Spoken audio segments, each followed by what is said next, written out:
Ja, wir machen weiter im Programm und was für uns in Deutschland Neuland ist, das erproben klassische Einwanderungsländer wie Kanada etwa schon seit Jahrzehnten. Ich freue mich sehr, dass Marci Ponte zu uns nach Stuttgart gekommen ist, um über die kanadische Praxis der Einwanderung und einer Welcoming Culture zu berichten. Marci Ponte ist Executive Director beim Working Women Community Center in Toronto. Dort ist man überzeugt, dass Frauen das Herzstück einer erfolgreichen Familienpolitik und blühender Gemeinschaften sind und deshalb kümmert man sich im Center vor allem darum, Migrantinnen und Frauen der Migrationsfamilien zu stärken. Man verweist da auch auf Studien, die belegen, dass alle davon profitieren, wenn insbesondere den Frauen Gelegenheit gegeben wird, ihr volles Potenzial zu entfalten. Marci Ponte hat ihre Arbeit im Working Women Community Center schon 1976 begonnen, also schon sehr lange dabei. Und 1999 ist sie dann Executive Director geworden. Seither ist die Zahl der Mitarbeiter, das bloß um den Erfolg ihrer Arbeit zu unterstreichen, von 12 auf 63 gewachsen. Auch der Etat ist in diesen Jahren sehr stark gestiegen. Und derzeit arbeitet sie intensiv an Projekten, mit denen die Migrantinnen direkt angesprochen werden sollen, damit man noch besser die Problemstellungen erfassen kann, die für die Frauen aus ihrer Perspektive wichtig sind. Marci Ponte.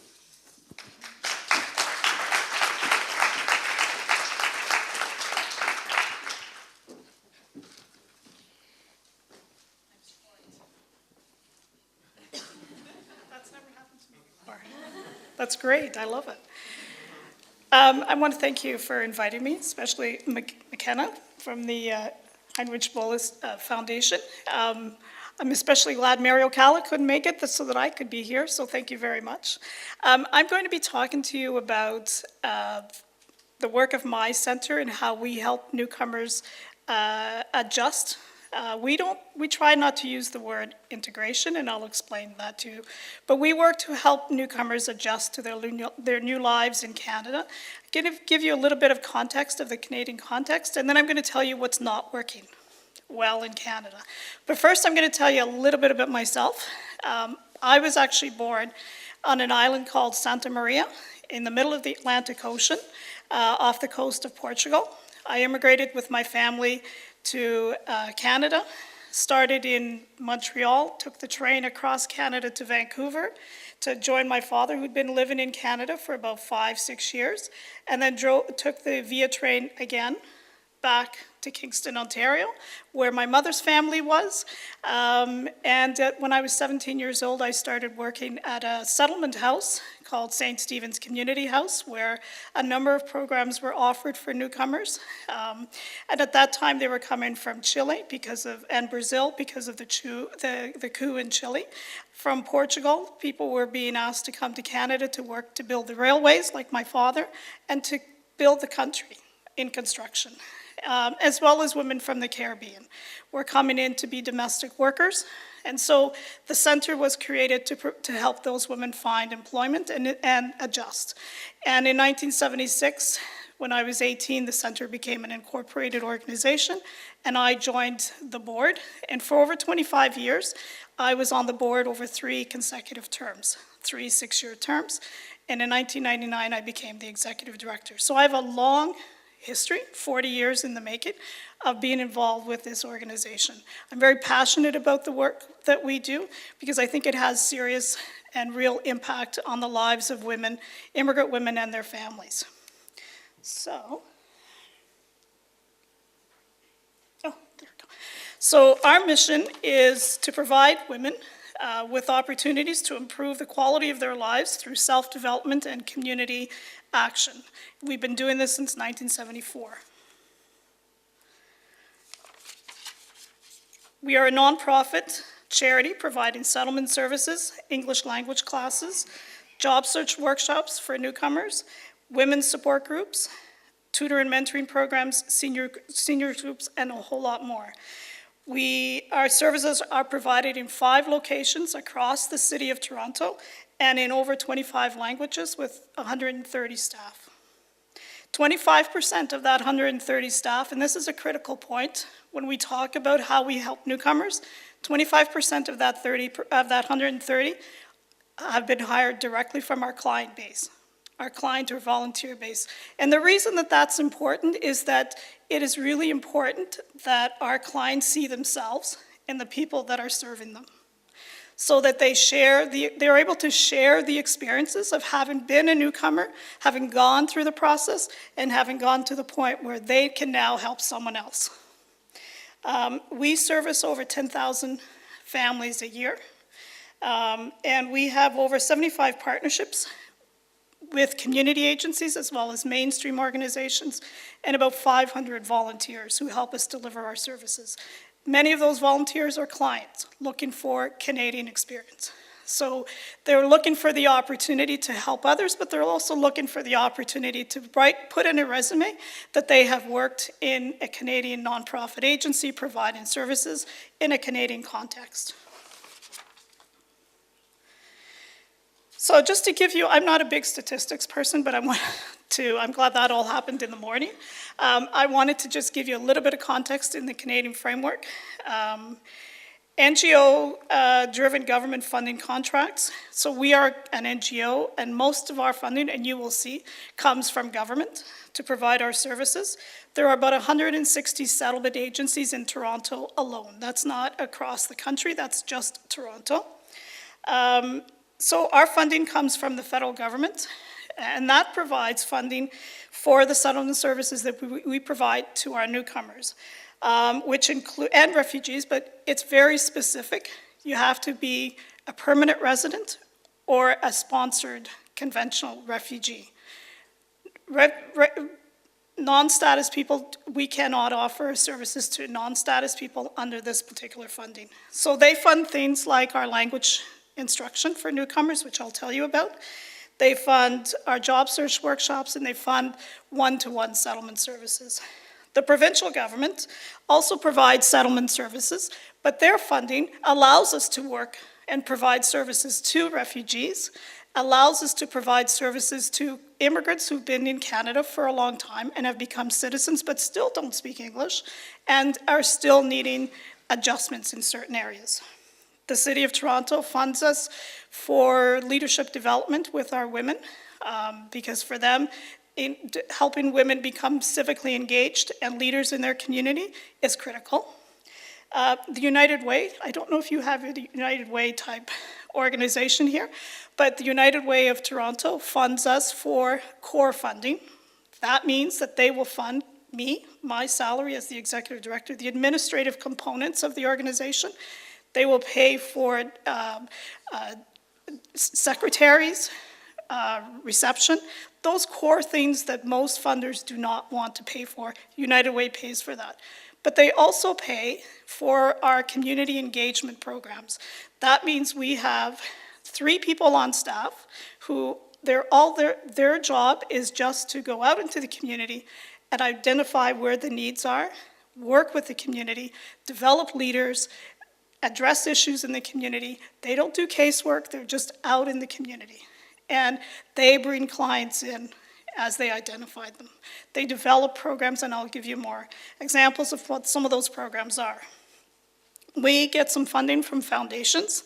There are there's a very large government-funded foundation called the Ontario Trillium Foundation, and they provide program funding for innovation. So if we have an idea, they will give us 3 years startup money to get the program going.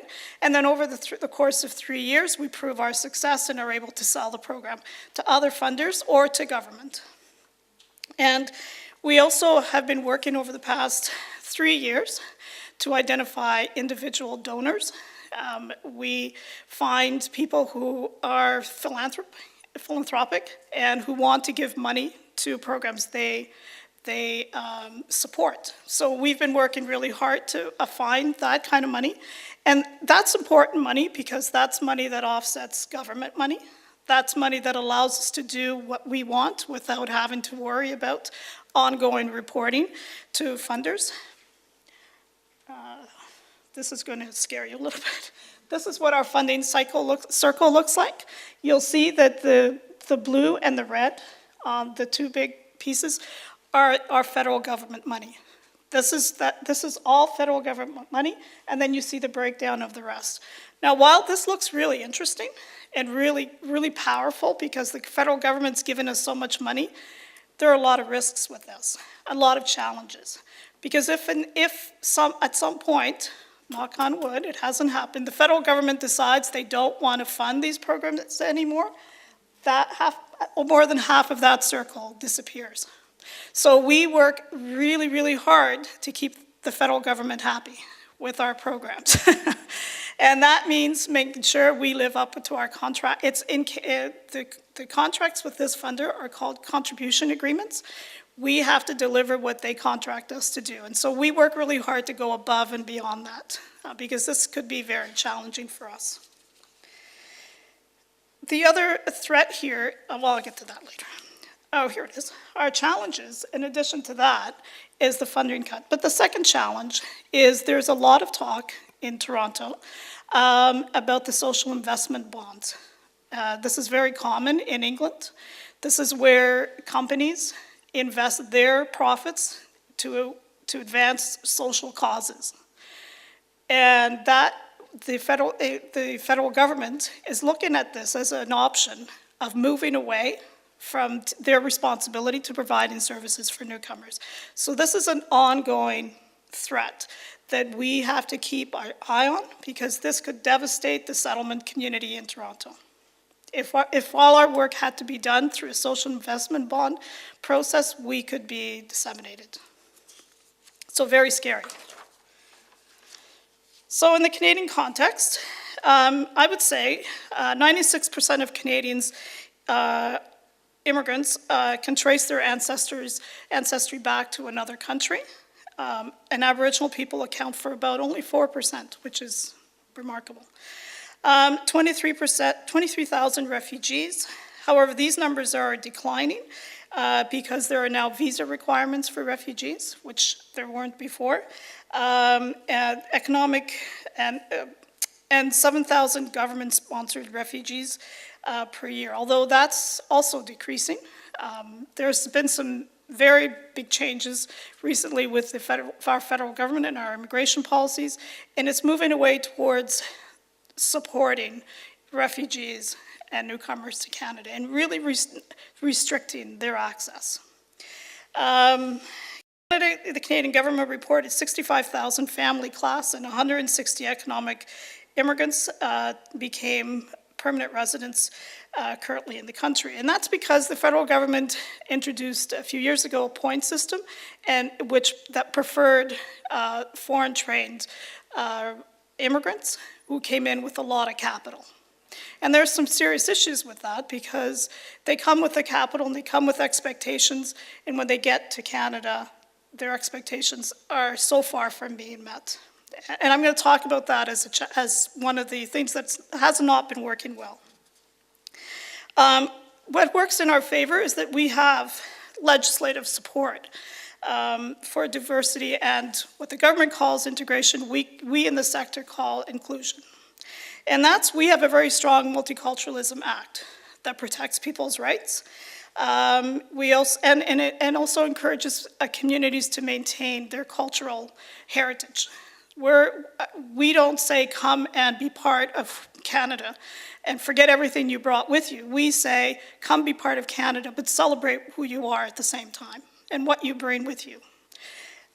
We have a strong Charter of Rights and Freedoms that has been tested a couple of times, and the most recent was a case where we had the RCMP, we had a couple of RCMP officers who were wearing their turbans, and the RCMP was insisting that they not wear their turbans, that was fought in courts, and they were allowed under the Charter of Rights and Freedoms to wear their turbans on the job. So it's critical information, and it's really important that we have these protections. The other big one, from my perspective, is that women don't belong to the man they married. They're married to them, but they don't belong to them. And often what happens is what we experience at our center is the husband will come to Canada first, work in Canada for a period of time. He's established, he has a home, he has a job, he has friends, he has an income, and then his wife joins with family. And sometimes when you're apart, you have to learn to readjust living with your partner. And that can be very, very, very difficult. And so there's always this a question of, does she belong to me, or who does she belong to? And the Charter of Rights says very clearly, women do not belong to their husbands. So we do a lot of work in this area with our families. We also have, I would say, fairly positive and supportive media who write a lot of stories about success stories about newcomers, because it keeps the message alive that newcomers bring a lot of skill, a lot of assets that we have to embrace. And when they succeed, it's really important to recognize them. So from the point of view of my agency, we work from a pillar of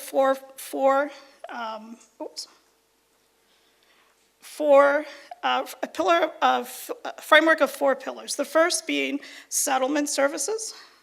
And this is about, our job is to accelerate the settlement integration, assimilation, inclusion process. This means that when you look at the tree, you'll see that the roots that have been left behind are family, friends, income, jobs, careers, success.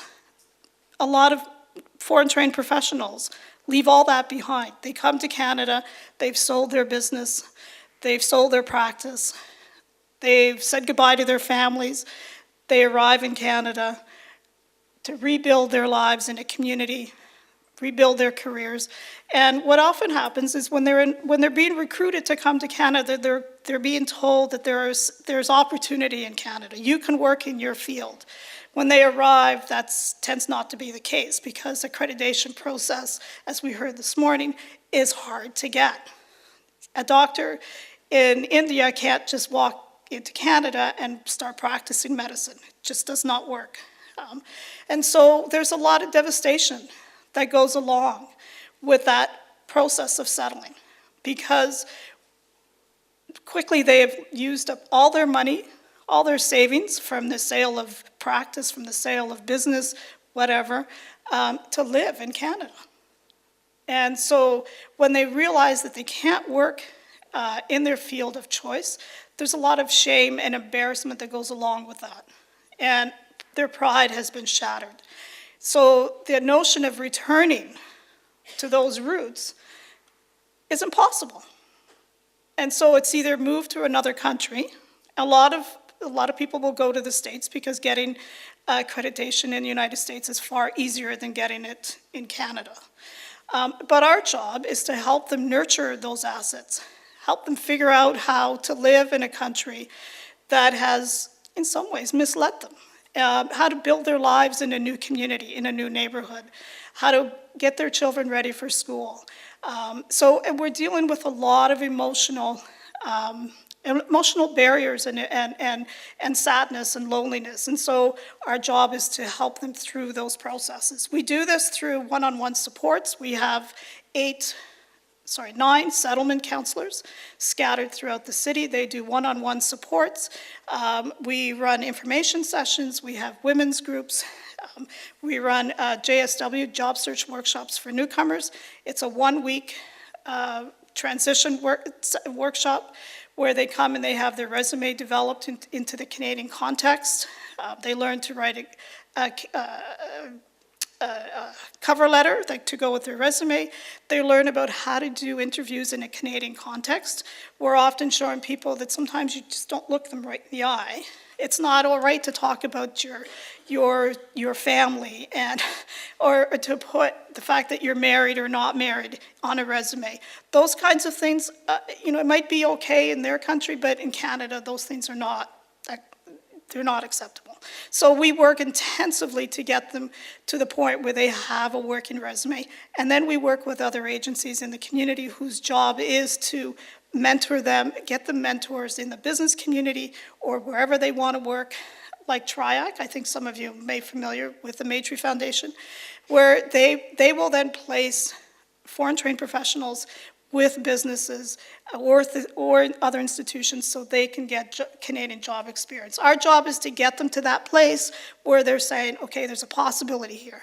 I may actually be able to get a job, because they're so devastated and so fearful and just, you know, their self-esteem is shattered.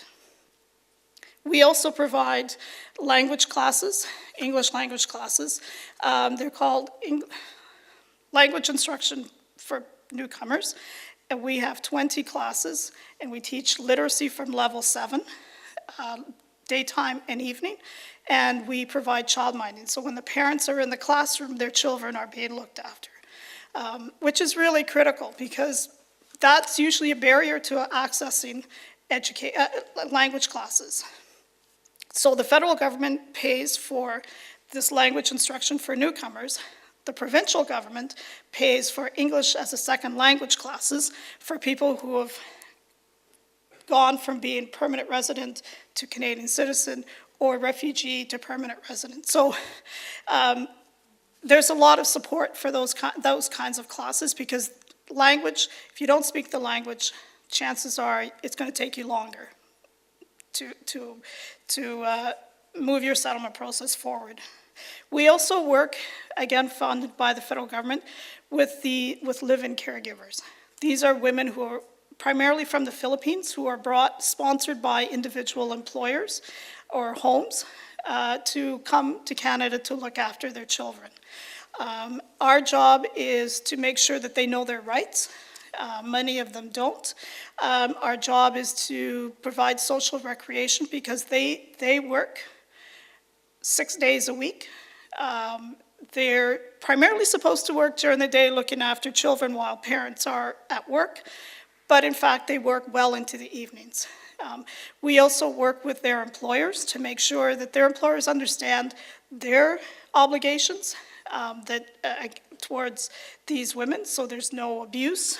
They have to pay them accordingly, and so it's very intensive work.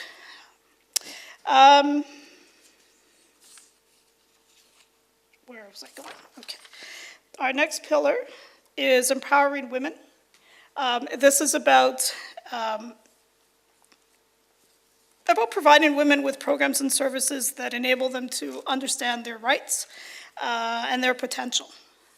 If you're in an abusive situation, you generally aren't thinking about, I'm a good person, you know, I don't deserve this. You generally, you know, most women, our experience is immigrant women, especially who have been sponsored by their husbands to come to Canada, when they're in a threatening, abusive situation, the additional threats are their sponsorship.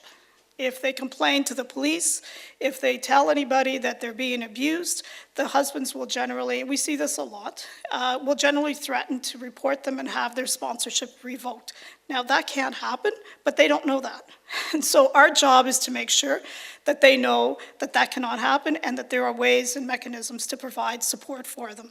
But we do all of this work again through case management one-on-one. We run many violence prevention workshops, support groups for women. We do a lot of art therapy. The first slide you saw was a ceramic wall, a glass tile. That was actually produced by a group of newcomer women who, as I described earlier, had left their relationships. They'd come to Canada, were in difficult situations, left their relationships and needed support. And so they worked with an art therapist who helped them design the mural and help them make it. So we find that there are different ways to help people accelerate their settlement, not just through the one-on-one support. Sometimes it's getting a group of people together who just want to share their experiences and be able to talk to each other and learn from one another. Our third pillar is education. We believe really strongly that every immigrant child has the right to equal education and education success. So we have two programs, that we run. First is a program called HIPPY, Home Instruction for Parents of Preschool Youngsters. This is actually an international program, and we are the Toronto licensed body to run this program. This is a program where we hire home visitors, and they're trained to go into homes of isolated newcomers with preschool children. They spend an hour and a half with the parent once a week with materials that they would use with their preschool children. It's very basic. Shapes, learning how to work with shapes, with colors, with markers, with scissors. They do some motor skills exercises. We peer mentor the parent because we believe that the parent is the child's best advocate and best teacher. And then the parent commits to 30 minutes a day with their child using these materials. They come together in early year centers, drop-in centers for children and their parents. The children have opportunity to be in groups with other children, and the parents with other parents learning about Canada and Canadian education system. Now, these are brand newcomers to Canada. They've been generally in Canada less than 2 years. So the process is really important because they commit to 2 years of participation. And what we find is the acceleration process, it actually happens very quickly because they learn about the education system, they learn not to be afraid to ask questions, that the education system is not a scary thing, that it's their right to walk into a school and ask teachers questions and interact with the teachers. It has a very strong civic engagement component in where we are saying to the parents, you can be active in your child's education. There are often parent councils in the schools. You should get involved. And so it's a very quick acceleration. So we have currently about 280 children and 260 families across the city. The other program is a program called On Your Mark. And this is a program that was created because 5 communities in Toronto have been identified as having the lowest rates of students graduating high school. Sorry, the highest rates of children graduating high school and the lowest rates of students going on to post-secondary education. And the communities identified were Portuguese, Spanish, Somali community, Caribbean community, and the African community. And so what the African community did was decided to open a school specific to African kids. So there's a school in Toronto where only African children go to. They learn about their heritage, and they learn all that they would in school, but it's a separate entity. We decided in the Portuguese and Spanish community that wasn't going to work for us. And so we set up this program where we match up children grades 1 to grade 12 with a tutor who helps them with those issues that they're failing in school. So math, English, you name it. We also work really closely with the parents because one of the things that happens with these communities is that they're stigmatized.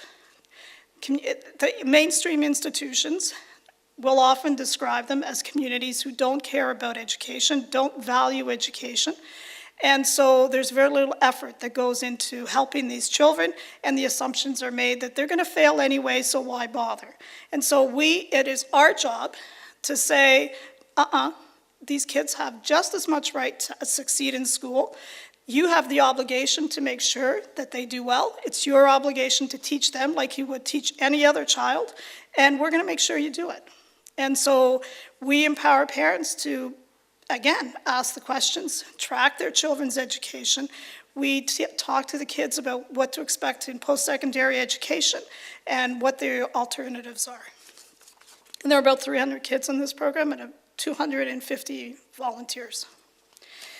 So our last pillar is community engagement.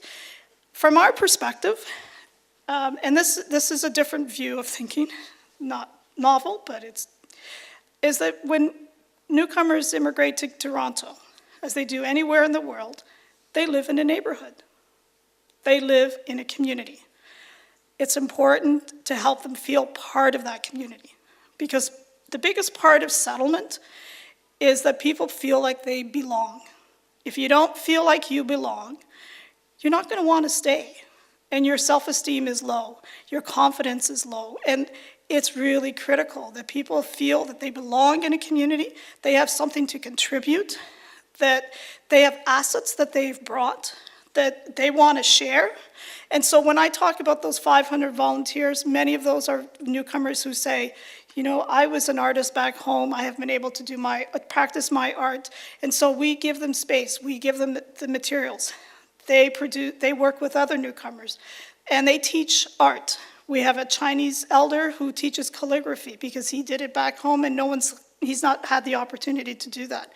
We run belly dancing classes, we run Latin classes, conversation clubs. We have a seniors in cyberspace program where we match newcomer seniors with a high school student. In Canada, at least Ontario, in order for a high school student to graduate and get their grade 12 diploma, they have to complete 40 hours of volunteer community work. So this allows the student to get their 40 hours and work with an elder who is learning the basics of computer.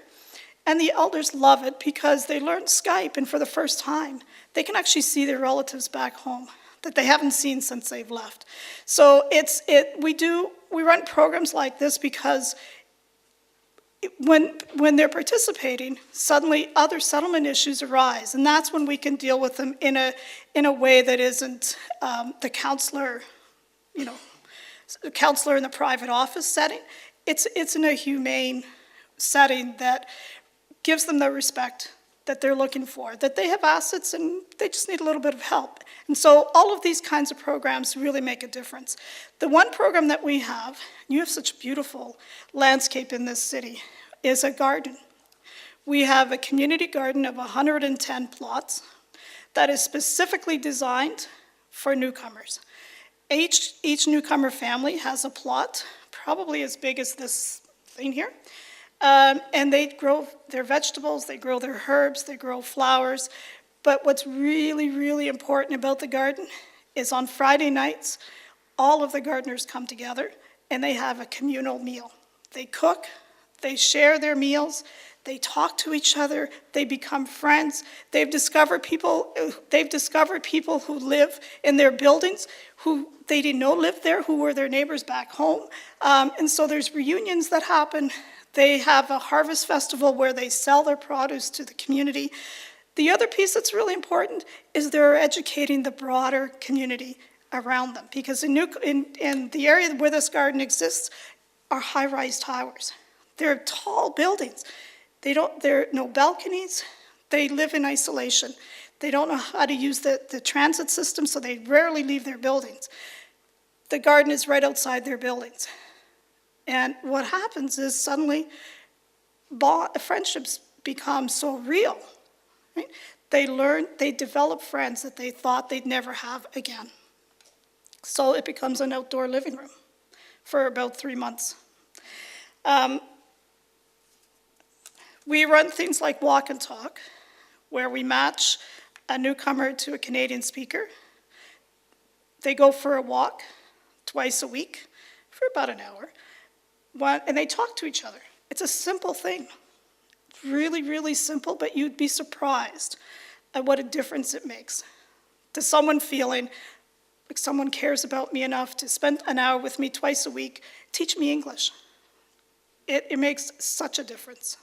And that's, these are simple things, but that's what settlement's about. It's the simple things that get people settled.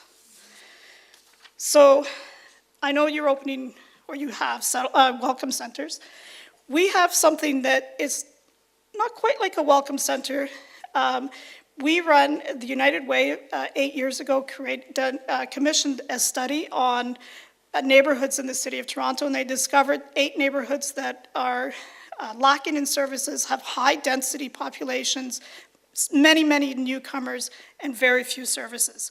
So they fund, right now, 7, they're opening an 8th, what is called a hub. And so we run a community hub called Victoria Park. And we are the lead, but we have 5 agencies housed in the hub. They are called anchor partners. Each of us do a different thing. So we have an agency that focuses on youth, newcomer youth. We have an agency that focuses on newcomer seniors. We have an agency that focuses on victims of torture who come to Canada from war-torn countries. We have ourselves, and we have the Family Services Association that can provide intensive counseling. And so we all work together. We don't share the clients, but we share the programs. We come together and say, you know, we have these issues that have arisen. Maybe it's time for a club of some sort, a conversation club, whatever. So we jointly organize these things together. So it's not the same concept of a welcome house or a welcome center, but it's a different kind of approach that allows for agency cooperation and coordination. This is just a map of where we are. This is the City of Toronto, and the dots are where we are across the city. So our strategic partners, this is, I thought this might be useful for you to hear in how we do our daily work. We work with hospitals. We send settlement workers into hospitals to provide services, one-on-one, or information sessions. We work with faith groups. The Advent Lutheran Church provides all the garden space. They had a huge land outside the church. Nobody was using it. And they were wanting to do something for the community, so we used their space for the garden.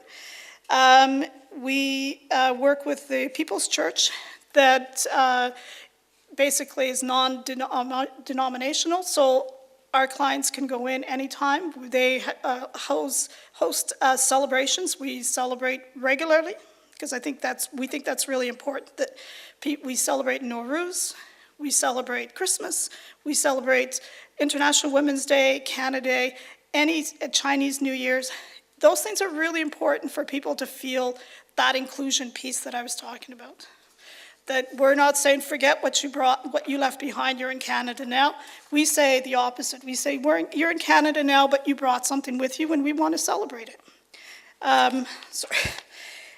We work with the boards of education in both the HIPPY program and the On Your Mark program.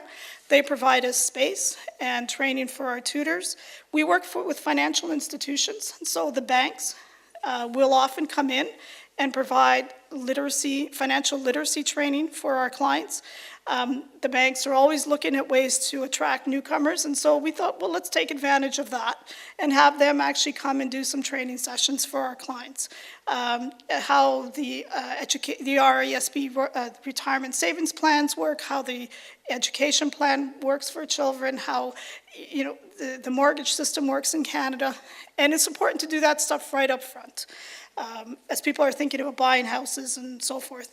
We work, for my union friend, we work very closely with labor unions, especially those unions that represent immigrants and newcomers. They often will come in and do employment rights training sessions. And for many years, unions were negotiating for ESL, English as a Second Language, in the workplace. And the way that was organized was the employer would free the workers up an hour before the end of the day for participation in an English class, and the worker would give an extra hour, so they'd have 2 hours of language classes a week. We work with social recreation clubs, again, for the same reason I've mentioned earlier, preservation of culture. And we have a protocol agreement. I'm sure Germany must have, because you have a lot of Portuguese people in Germany. We have a protocol agreement with the government of the Azores to provide services for Portuguese people coming from the Azores. And that allows us to do some unique work, especially with seniors, because the Azoreans who are now seniors were the ones who were coming in the 1950s to build a country. And so our work is to help them as they age.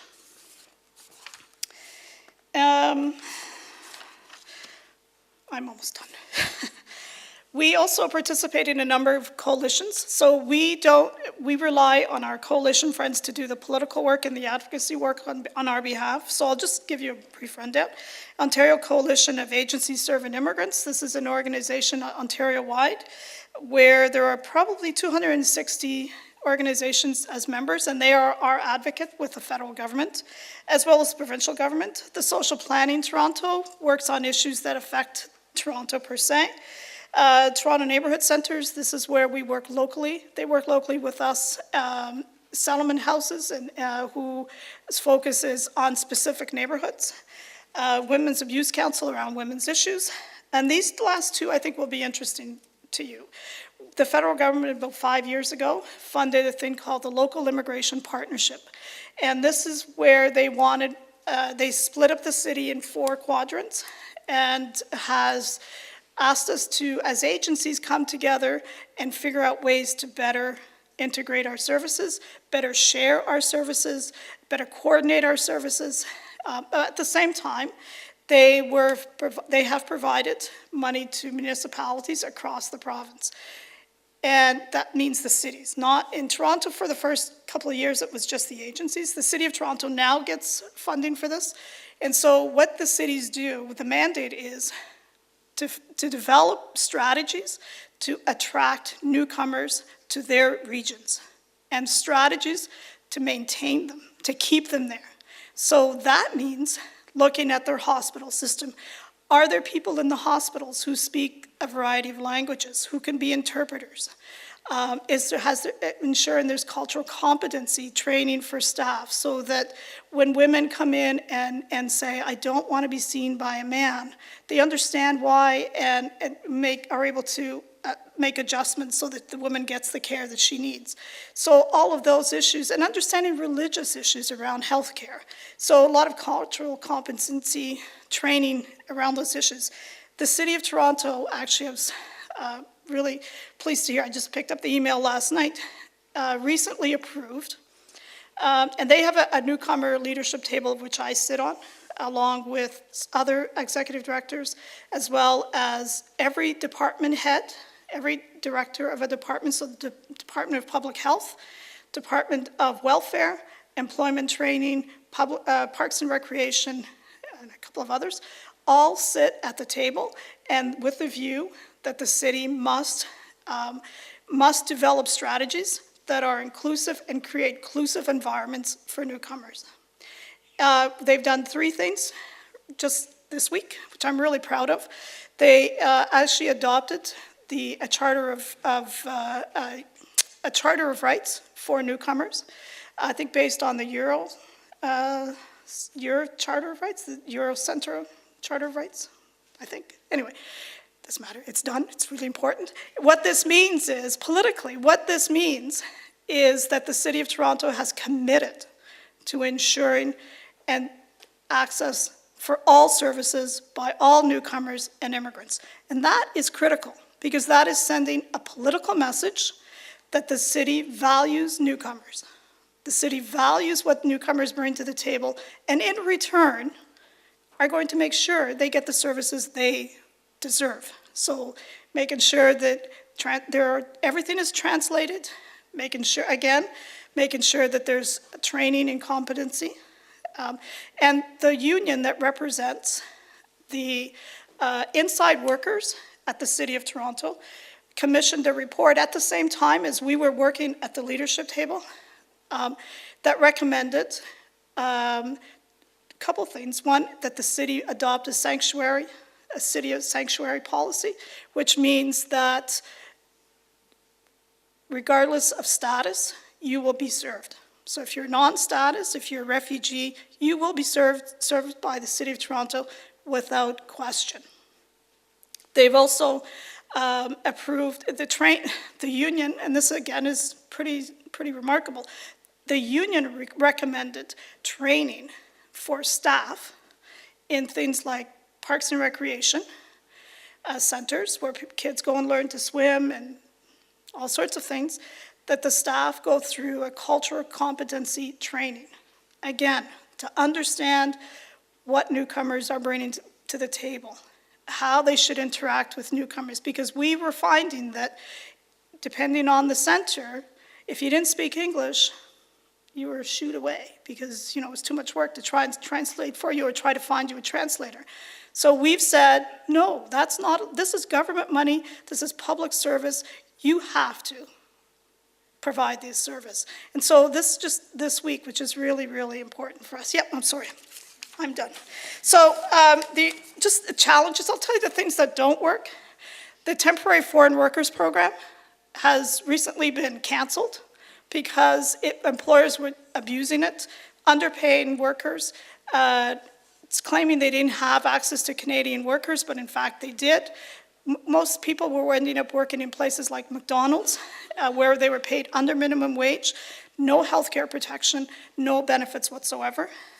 The government of Canada has recently decided to change its access to citizenship. Now, you have to be in Canada 4 years. You have to speak and write at a grade 4 level, which is basically you have to be able to speak English, write English, listen in English, and that's not always possible. And they've made the test extremely difficult for people to actually, there's always a joke in Canada that if the Minister of Citizenship and Immigration took the test himself, he would fail. That's how hard it is. Anyway, I think my time's up. Thank you.